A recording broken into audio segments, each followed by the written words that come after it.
Okay, the cold is all relative. I'll also point out, northern climate folks, you have better insulated houses than people in other climates. So there is a little bit of this too. Okay, folks. Well, so I'm going to make this really fast because we want to turn most of this over to David. So David Deming is an economist. He's an economist at Harvard University, in a number of different kind of spaces at Harvard. Part of the Harvard Kennedy School, which is about policy work, part of the Graduate School for Education, because he's an education economist. I first actually got to know David's work because of his involvement with the Social Mobility Project, which is kind of landmark work by a set of economists trying to understand kind of deep factors that drive social mobility. And David's kind of expertise within that group, if I'm getting this right, David was really kind of in the education realm. I also know David because I hang out in other parts of my life with economists. My older brother is an economist. So it's possible. Your older brother is my boss, actually. My older brother is his boss, but I swear that had nothing to do with Absolutely. David's agreeing to be on the advisory board and to join us tonight. Anyway, but he is, by anyone's measures, really one of the leading education economists in the country, in the world. So it's just delightful always to hang out with him. He's a really important member of our advisory board. We consider ourselves really lucky to have somebody who thinks the way that he thinks about education and higher education in particular, kind of as part of this work and that juncture to higher education. And the idea for these chats, I should say, was actually David's idea way back at a meeting that we had with him at the end of the spring, where we talked about like, maybe we should just have people with expertise come in and engage pivotal educators in conversations. And so you brought this one on yourself, David. But welcome aboard. I'm just going to turn it over to you right now and let you jump in. And pivotal educators, you know, this is your floor and home as well, as you well know. So let's just begin. Thank you. Sounds great. Yeah, thanks, Heidi. It's really great to be here. I mean, I didn't need much nudging. I'm a teacher myself in higher education, but I know how important teaching is. I honor the profession and the work you guys do. I'm just happy to be here to help in any way I can. I'll just tell you, a couple minutes about me and the work I do. I don't have a formal set of slides or anything. I thought we would just spend some time talking and I could answer your questions. We could just have a conversation. So as Heidi mentioned, I'm a professor at the Kennedy School and the School of Education here at Harvard. I've been working in this space I'm an economist, but I've been studying education pretty much exclusively since I started my career, which is now, 15 years or something. I kind of do two things that I think are relevant for you guys. One is I do a lot of work on higher education and social mobility that Heidi mentioned. That's the CLIMB initiative, which is our effort to essentially link data from more than 400 colleges and universities and 3.5 million students a year directly to tax records inside the IRS so that we can track people. Basically, because parents claim their children on tax returns, if you have data from college admissions and attendance, you can link it to IRS data. You can see, who claims somebody's a dependent when that person's under 18. You can link people to their parents, and that allows you to paint a really rich picture of economic mobility, not just income, but also, what happens for people who attend certain colleges, given what part of the family income distribution they're from. Are some colleges particularly effective at taking low-income kids and sending them to the middle class and beyond? And can we connect that to differences in practice in the college, differences in admissions, other strategies, and we've built it out as obviously a research collaborative, but also a kind of learning from each other type of collaborative, which is very much in the spirit of, I think, what Pivotal's trying to do. And so that work is ongoing. We actually probably would have had some work public already, except we got kicked out of the IRS during the pandemic, and like everybody else had our work disrupted. We'll be fine. We're actually back in just a week ago or so, but have been pretty delayed in producing some research. But we're doing a project on college, basically elite college admissions. And then we're also doing a project on the kind of broader landscape about how colleges connect to career ladders and employers and connect people into, middle-class careers over time. So that's the one hat I wear. And the other thing I do is really kind of workforce facing, which is thinking about creating better pathways between educational institutions and jobs that pay family sustaining wages. and creating better ladders. In the US, we don't spend very much money and don't do a lot of work developing career pathways. It's sort of college or bust, 4-year college or bust, and we don't really provide the resources for that. And so what you end up with is a kind of really leaky pipeline where there's a lot of students who maybe don't have the family background, social capital, whatever it is, to get through 4-year college, and would be productive members of the society and need a little bit more scaffolding in terms of funneling people to careers. And so part of that is building those systems where they don't exist, which involves a lot of partnerships between colleges and the public, and employers.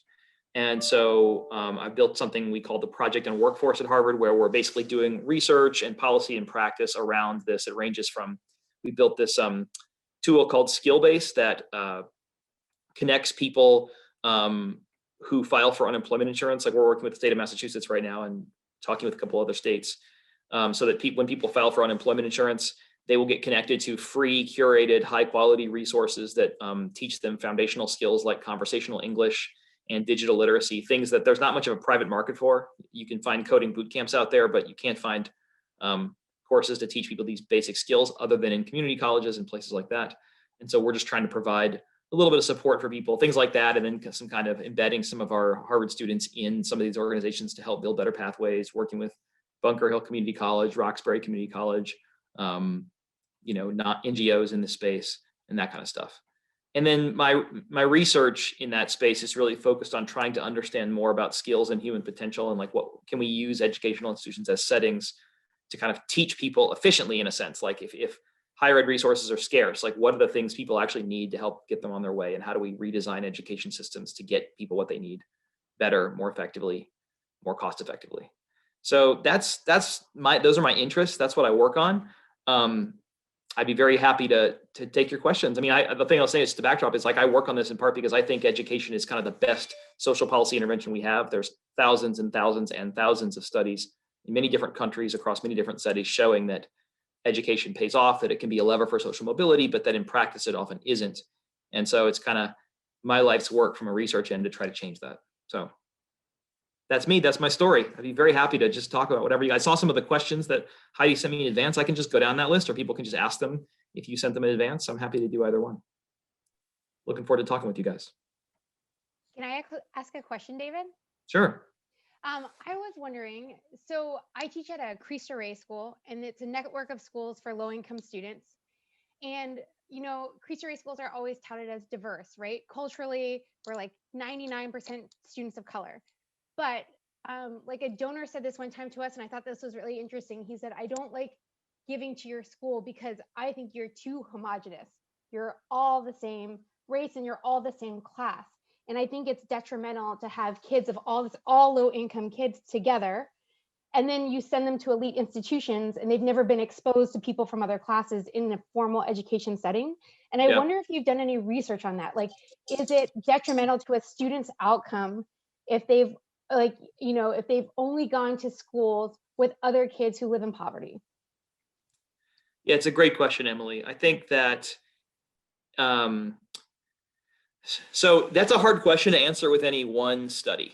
I think what I can try to do, though, is piece together some of the research that I know and try to give an answer that synthesizes across many different studies. I think that it just sort of depends on what you're trying to accomplish. So in terms of academic preparation, the best evidence we have suggests that actually integration itself is neither a bad nor a good in terms of, in other words, you have schools like many charter schools and colleges too, historically Black colleges and universities, that provide a fantastic academic education while being pretty homogenous. And then you have, of course, lots of all white schools too. So I think that shows you that if what you're thinking about is education is a place where you learn stuff and you build knowledge that you take to the world, then I think it doesn't matter. But the reality is, we also rely on our schools to be cultural, political, democratic institutions as well, that like teach people how to coexist, that teach you how to be a citizen, teach you how to tolerate diverse perspectives. And there, I think it's not realistic to expect a really homogeneous population of students to accomplish that. So I think it really depends on the outcomes you're looking for. The evidence I've seen is that these schools don't do as good of a job. at preparing people for a broader society. So, but it's better than nothing. So it's like, would I tell the donor don't give to the school? I don't know. It depends on what your alternative is, right? Like, do you have an alternative model off the shelf that is everything the school is doing, but also happens to be more integrated? If you do, great. But that's pretty hard to find, And so I think sometimes in this space, it's important not to make the best the enemy of the good. If you have a school that's doing great things for kids, even if it's not doing everything for kids that we would like for it to do, it's still doing better than the alternative. And so that's what I'd say. It's a tough one.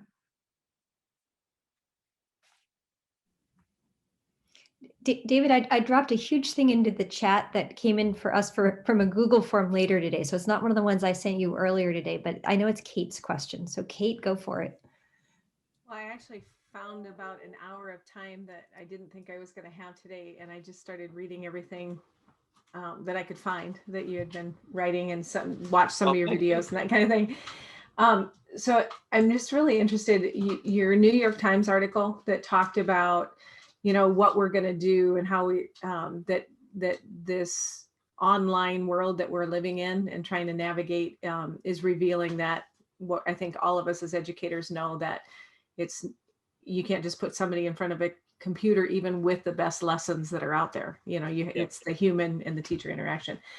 But all of the schools near me, I teach in Des Moines, Iowa, but all of us we have seen the cost benefit of teachers teaching more students, when it looks like your research is saying that is probably one of the worst things to do, right? So like 1 to 180 that was, and that's on the low end.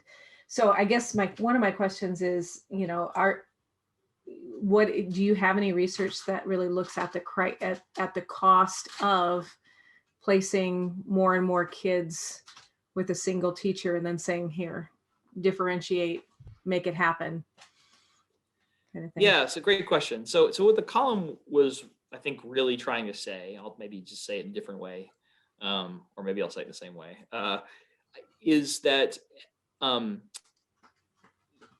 this idea that online education just kind of like take over and replace, I think misunderstands the multi-dimensional nature of what it means to learn something and what education really is. So there's kind of one part of it, which is instruction and like learning stuff. So like someone teaches you like how to multiply fractions or something, right? And like that's a kind of process. It's an algorithm that you learn.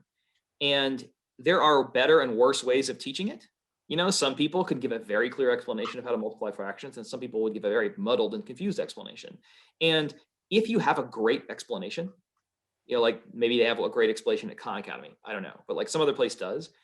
If you have that and you have it as a recorded lesson, find the very best lesson. You can scale it infinitely because you've recorded it and everybody in the world can watch it. And that's the kind of scale people have in mind when they say online ed is going to take over the world. Because basically the cost of producing that, again, is zero for another person. Like the fact that I'm consuming it doesn't affect your ability to watch it. So it's just like infinite scale. But that's only one part of education. The other part is like, how does everything fit together, and providing support for people who have, because you might watch the video and get 80% of it, and I might watch the video and get 80% of it, but we don't get the same 80% or miss the same 20%. And so there's some more customization that doesn't really scale. And then there's the kind of like inspiration, mentoring, role modeling aspects of teaching, which really don't scale. And so my point in that article was to say, look, some of this works and some of it doesn't. And so I think where we're going with online ed is that we find a way to unbundle what, a teacher like me, to kind of sage on the stage, normally does, which is all of those things. And we're going to say, actually, I don't need to stand on the stage and give a B+ lecture when an A+ lecture is available. But I do still need to get to know my students, to meet their specific learning needs, to be more like a coach and less like a, sage on the stage. So it's not like it was not intended to be either a techno-optimist or techno-pessimist piece. It was more like, this is going to change for the better, the way we do education. And so I think what we see now is that when you actually can't do all the parts of the bundle, you can only do the lecture, it's bad. That's what we're doing all now. Like, I mean, I just finished teaching. My last day teaching was yesterday. And I'm trying to do everything I normally do in person with my students and get to know them, but it just doesn't work as well. And like everybody who's doing it knows that. My material is the same, and it's like students' subjective experience of learning the material is worse. my experience of delivering the material is worse, and probably my effectiveness is worse. So anyway, so that's it. Just, we don't really understand, actually, scientifically anyway, that much about the learning process. Like, we have a lot of intuition about it, but we don't actually know like which of these things works better in which combinations in any rigorous kind of way. Is there any place to go and look for the A+ things? Is there anybody doing research on what are the A+ lectures so that we can target into, rather than spending all of our time looking? There are places to go. I don't know if there's anybody that's doing A+ research. It's not clear that there is going to be one. You know, it goes back to this personalization thing, like the way a lecture that speaks to you might not speak to me. You know, it's sort of like, if you think about scale in tech, like there's some things, like if you want to buy a bar of soap or like dishwasher detergent, like it's all the same. You really don't care. Like, they have different fragrances and stuff, but whatever. Okay. And so that's a market where like one product can dominate. But with books, like, you're never going to have one author selling all the books in the world, because people like variety. Some people like romance novels, some people like mystery novels. And so, is education more like books, or is it more like dishwashing detergent? I kind of think it's more like books. I think like probably there's a lot of different ways that people learn. So I think this idea of like, oh, we're going to like, you know, masters of scale, we're going to like blitz the education, it doesn't really work. Not for some kind of like moral reason. I just actually don't think the economics of it work the way, you know, tech people think it does.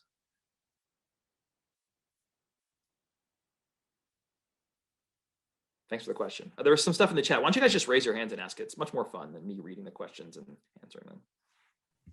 Tiawanda, do you want to, wait, is Tiawanda in place yet? Oh, hey, T. Hey, everybody. Hi. Hi, David. Hi. Hey, I just, my question, I don't know how quick or long it is, but I just was wondering if you saw, or in your work, if you saw any trends at all as it relates to students of color and first generation college students in your work as it relates to social mobility and all the things that you're looking at, if you saw any specific trends in any given direction at all. Yeah, it's a great question, Tijuana. So I think that, so there's a kind of specific answer I'll give, which is that in the IRS data, we don't actually have race. And so it's not that easy to look at it.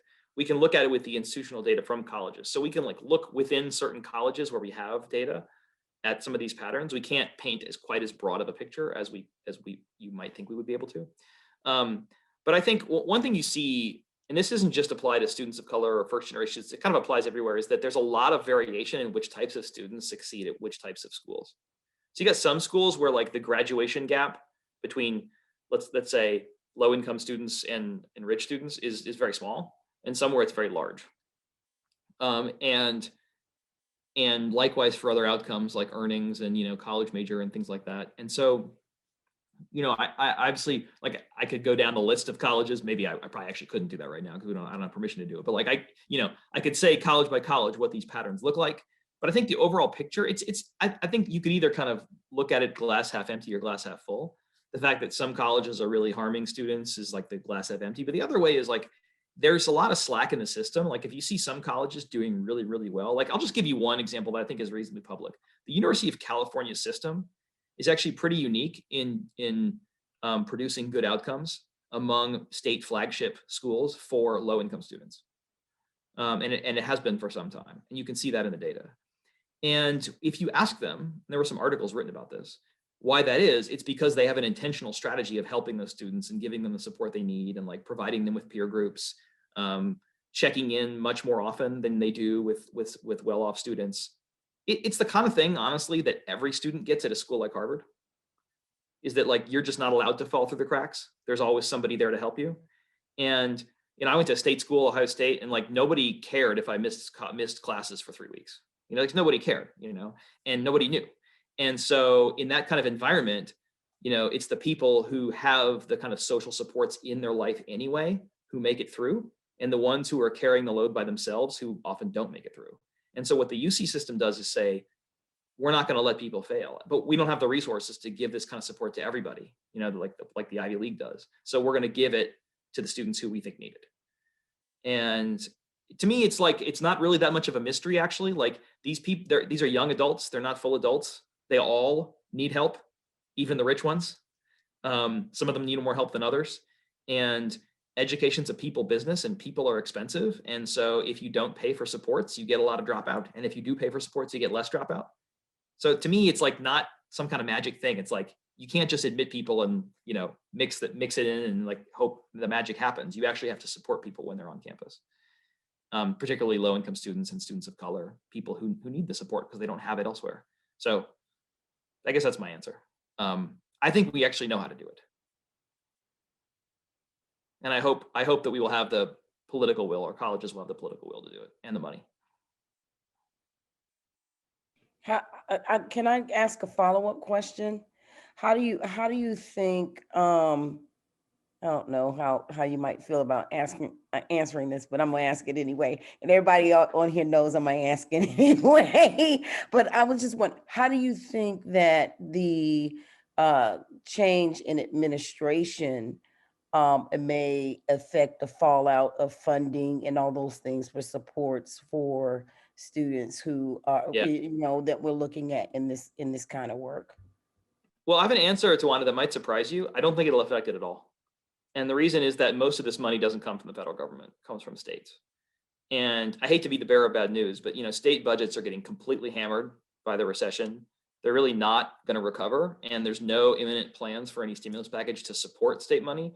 And higher education is the biggest discretionary item on most states' budgets.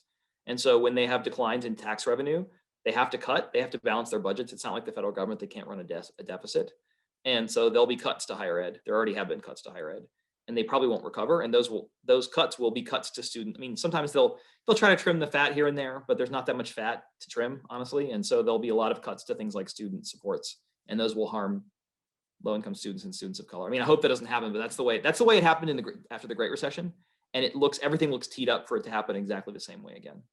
I've been saying this to anyone who will listen, that like, and actually my latest column I wrote about this, that like what we learned in the last recession is if you don't solve this problem, students will run into the arms of for-profit colleges that exploit them. And I see it happening already again. For-profit college enrollment is up, community college enrollment is down. I think that's really pretty bad. And I hope that if there's anything that new administration can do, they can try to direct some money to stop that. The only thing is that money came through a kind of, like the stimulus bill in 2009 was like, here's a bajillion things we're gonna throw at the wall, and here's some Pell Grant funding too. And so I don't see a bill that's focused on education coming out of the Congress, regardless of what happens in January with the Georgia election. I could see a big bill that throws some money toward education, but frankly, I don't think it's that likely. So we'll have to figure out how to do more with less, unfortunately.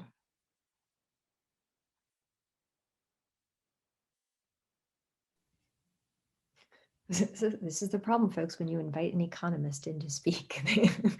Doom and gloom. They speak the economic truths. Hey, Rita, do you want to ask your question that I think you're like next in line in here. Sorry, I had to find my mute. Well, now I have so many other questions and like follow-ups to what you were just saying. Do I get to pick and choose? Ask anything you want, Rita. My question. I can ask anything you want. Okay. So I actually would love to go back to what Kate wrote, and I'm wondering if you could talk a little bit more about this research on student to teacher ratio. And because in my experience in these last few months teaching virtually, it has highlighted for me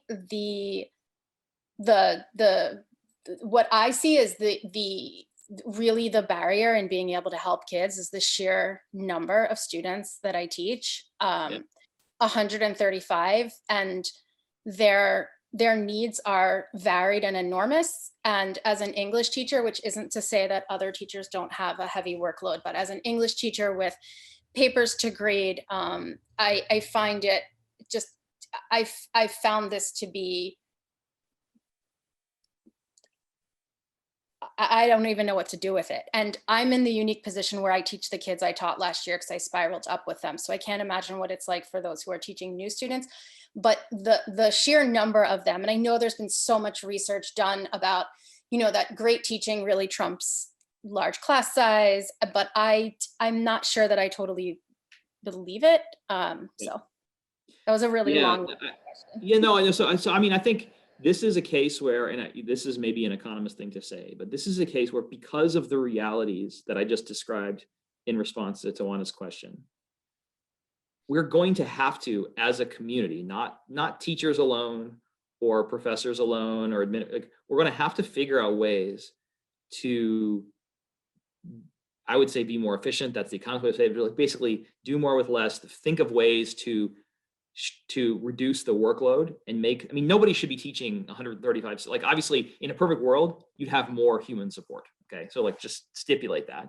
If we don't, we need things like technology that helps you figure out, like, obviously you can't have like a speed grader on a paper. You need to give feedback, but there are technologies, there are things that like basically help you do the rote stuff, like automatically notice grammatical mistakes in a paper so that you can focus on the substantive comments about how it fits together. Like, I'm just making this up, but like, we need to get creative in education about how to use the resources we have to greatest effect.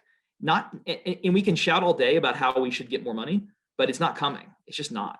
I hate to say it, but it's just not. And I wish it would. And I've written publicly that it should. It's just, if it's not, and like, we got to figure it out. And so for me in higher ed, that means like, it means like we might have to do some online stuff. We might have to do more exec ed. We might have to spend more time with students. I don't know, like using technological tools. I don't really like it. I like just being in a classroom with 15 students and really digging in, but like, that's very expensive. And so we're all going to have to get used to some of it. Anyway, so I hate to be like the grumpy Gus. I just think like, and I'm also not one of these people who thinks like there's a technological solution to everything. I'm not actually that. I'm reasonably tech savvy, but I'm not a like techno-futurist kind of person. And there's a lot of people in the ed tech space who are, and those people annoy me, frankly, because they think that that's just the solution by itself. But I think if we can find technological solutions that help you do your job better, we ought to be really open to that, because it's going to be so necessary to get kids the help they need. So you can spend time with it. Basically, one way to think about it is like, how do we leverage the most important time is the time you spend one-on-one or in small groups with students. That's incredibly valuable. How do we make the absolute most out of that time? Yeah.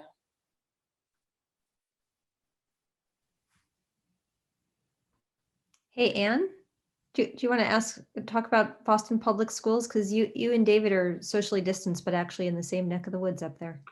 Sure. Hi, David. I was listening to what you said about channeling people through other avenues to success than the classic four-year college education experience. Even if we feel like that's the gold standard, there are other paths to happiness and success and productivity.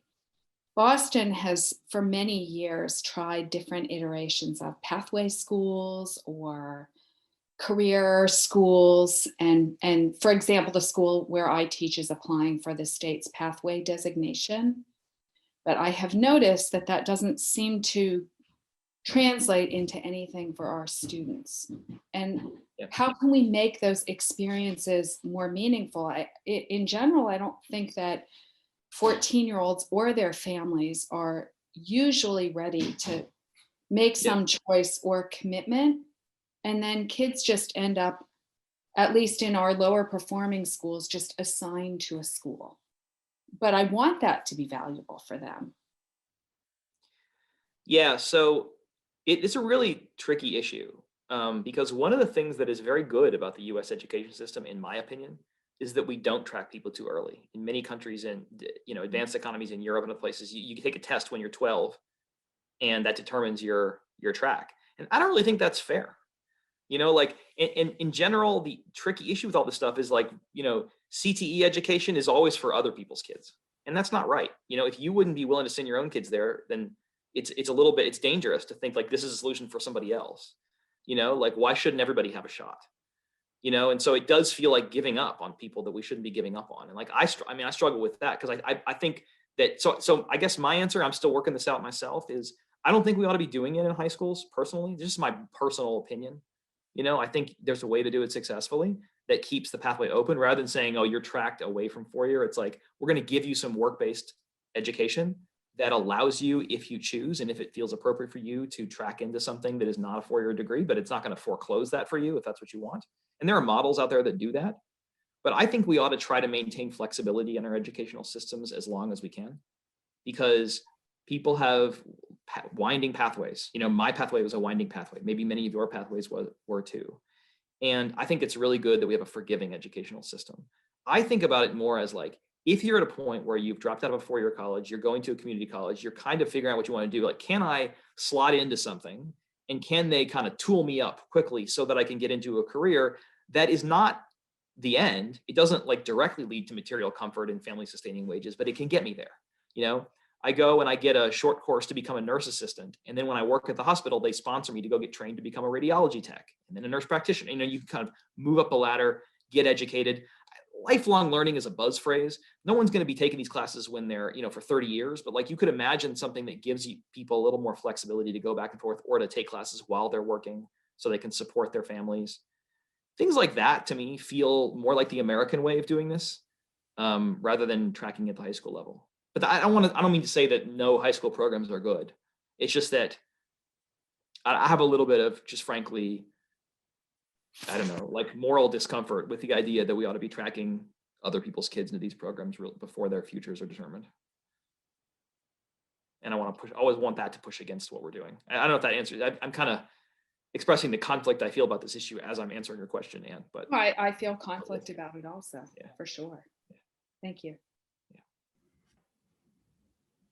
Hey, Emily. Yes. Can I ask the very hypothetical question? Yeah, you go for it. And you got a shout out from Tiawanda for having such a great question. So here we go. Thanks. Appreciate Tiawanda. Thank you. So my question is, hold on, my assistant here wants in on this. Hey, give me a second, I'll be right there. So my question, David, is I as a teacher, I never want to be complacent, right? Like I'm always looking to push myself to grow and to be open to new ideas. So sometimes I wonder, like someone like you who has the macro view, right? You study economics and you study higher ed. Do you feel we need a radical change in higher ed to guarantee better outcomes for the students that we teach? For example, I put in the chat, like, I did not support, and maybe we're not talking politics, but I would not support Bernie. But Bernie Sanders, right, said like free tuition in college. Like, do you think, one, as an economist, is that a good idea for our country?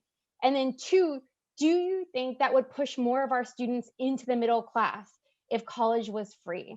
Like, how, I want to know, like, how comfortable are you with our current system of paying for college and the way it currently is structured? Or if you had all the power, would you blow it up?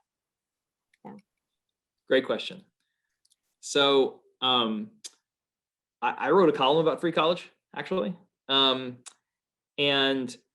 the way I'm going to try to answer all the sub questions here is to just say, just give you my view on the issue, which is that college in the long run, like in the long run, now I wouldn't do something radical because that's not, you know, I think I would push for radical change, but over a long time horizon, not a short time horizon. Let me put it that way.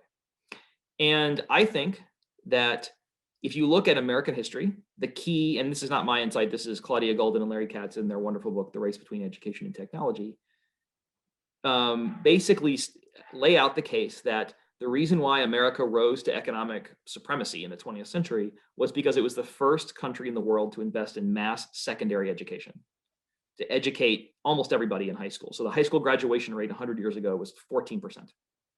And now it's over 90%. And that's a radical change, but it took a long time. And the reason it happened was because the Industrial Revolution was dawning in the US, and we needed a bunch of people who had basic literacy and numeracy skills to work in factories. And so there was so much demand for these skills that private educators opened up small schools in towns across the country. And then these towns said, look, if everyone's going to these schools, instead of people paying tuition out of their own pockets and saving up money, why don't we just create these schools and tax everybody to finance them? And that was the public school movement in the US. And European countries had this funnel that gets very narrow at the top, where only a few people get to go to secondary school. And we got everybody there. And so we really advanced much quicker than other countries. And so that was the key to economic success, Golden and Katz argue very persuasively. And what's happened over time is that other countries have gotten wise to this and they've caught up. And so when we've tried to push into higher ed, we've pushed, it's nowhere near universal. Only about 35% of people have a bachelor's degree among people aged 25 to 34 today. And other countries have caught up and even exceeded us. So countries like South Korea have a much higher share of people college educated than we do. And so I think right now we are losing the race, that I think in 100 years, in many countries, college will be universal, not high school. And we say it's crazy now that everyone would get a college degree. Well, it was crazy 100 years ago that everyone would get a high school degree, but now everybody does. There's no law of nature saying that, people ought to have 12 years of education and no more. We're living longer. Work is more knowledge-based. It's harder. It takes longer to get to the frontier of knowledge where you're useful in some profession than it used to be. So why not? Why not spend more time in school if we're going to live 20 years longer than we did when people were going to high school? It's not crazy at all. I just think it seems crazy to do it in the next 5 years. So my perspective is, in the long run, we ought to be thinking about universal college education. I really do think that. I think it would be radical to do it with a plan like Bernie's right away, but it's not as expensive as you think to make public college tuition free. Like, free college could mean like everyone gets a scholarship, everyone gets paid to go to school at any school, even the ones that charge $50,000 a year. But if you just sum up the math, like zero out tuition at all public universities and colleges in the country, it would cost about $90 billion, which is a lot of money, but it's not that much money. It's not that much compared to what we're already spending on higher ed. We're already spending something like $60 billion on higher ed. So you could get like a third of the way there just by repurposing a lot of that money and then just kick in a little extra. I mean, our defense budget is way, way over 90 billion. So it's actually not as crazy as you think. It wouldn't solve all the problems because lots of people would drop out. So I think the goal ought to be not free college, but universal college. And I think we ought to take 50 years to get there or 40 years to get there. So whatever we need to do to get there, that would be my endpoint. And then we have to work backwards from there. That's my answer. Great. Thank you so much. And I'm going to read your column now because I'm very curious. Okay. All right. I don't know if that was persuasive to you guys. Again, it's a question about the time horizon, right? So like, it would be incredibly disruptive to all of a sudden open the gates. This is going to require a long wind up, but just think about so like I say this to my students, why is the first grade called kindergarten? Because first grade used to be the first grade. And then we created this thing called kindergarten and now everyone has it. Like, this happens. It just takes a long time. And so I think we need to get moving on it because other countries are beating us. They're winning the war, the knowledge war.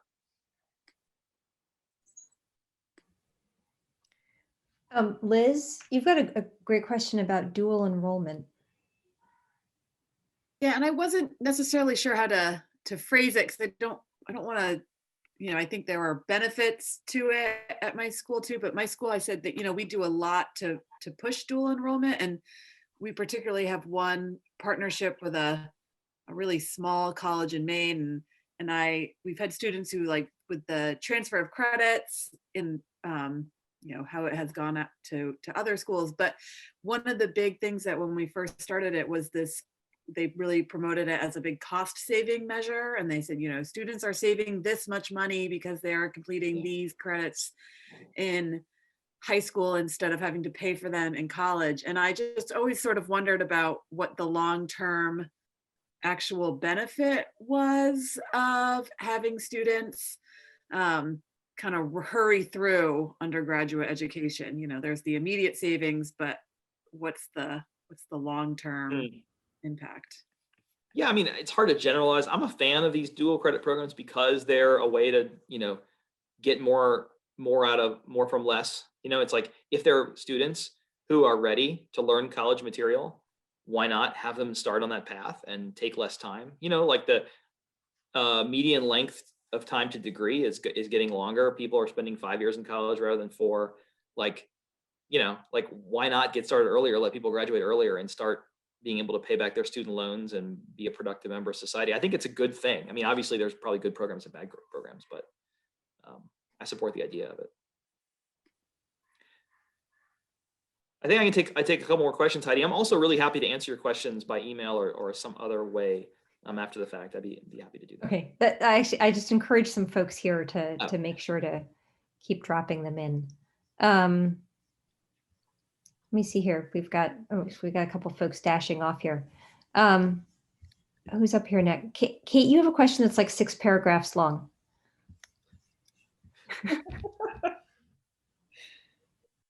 Someone who hasn't asked a question, go ahead. I mean, I don't want to jump in, so. Okay, if nobody's going to, it kind of piggybacks right off of the last question. And it's this idea of one of your oh, I can't remember what the name of it. You did a video, College Today or something, and you talked about abstract thinking, right? Yeah. And that college provides that. That's a big goal of college, is to teach abstract thinking and how to transfer ideas between different subjects and all that. But it goes right back to what we were just talking about, the fact that we keep pushing skills lower and lower and lower into high school, whereas we've got freshmen and sophomores taking college classes. Is there any research that really talks about when kids develop the ability to be abstract thinkers? And for me, I think about the fact that a lot of our really undermatched kids, that ability to be an abstract thinker often takes some mental space that sometimes kids don't have when they're really trying to survive. And so anyway, just in. Yeah. So this is a kind of, there are kind of developmental and psychological milestones that people meet. Babies are not ready to do certain things, et cetera. And that's not really my expertise. And so if there's some like developmental reason why somebody is incapable of being, I know I have an 11-year-old and a 9-year-old. They're a little bit capable of being abstract, but I'm not sure how much I could get them there. It might be biological. But I'm always a little bit skeptical of these arguments for one simple reason. If you look at what the curriculum was for a kindergarten class or a first grade class a generation ago, like students are basically a grade ahead of where they were in terms of what's going on. So like what we're teaching now in kindergarten, we used to teach in first grade or even second grade. People don't really realize it. We just look at the material. That's what's happened, is that we're expecting more out of students and they're generally rising to the challenge. Now, another interesting thing about that is there's this like what your kindergartner should be able to do. And one of his like walk 6 blocks to school by themselves. And like nobody does that anymore. So that's changed maybe for the worst. Kids are less independent than they used to be, but they know more math and reading at a certain age. And so I think we're all much more capable than we think. I think the reason why people can't get there is probably because they haven't been prepared for it, not because they're incapable of it. And that like we're all, kids included, probably we're capable of much more than we think. Because you see that over time. Like if it were some biological fact, you wouldn't see that. You wouldn't see basically the curriculum gets more rigorous and kids can catch up. So I'm always about pushing the envelope when we can.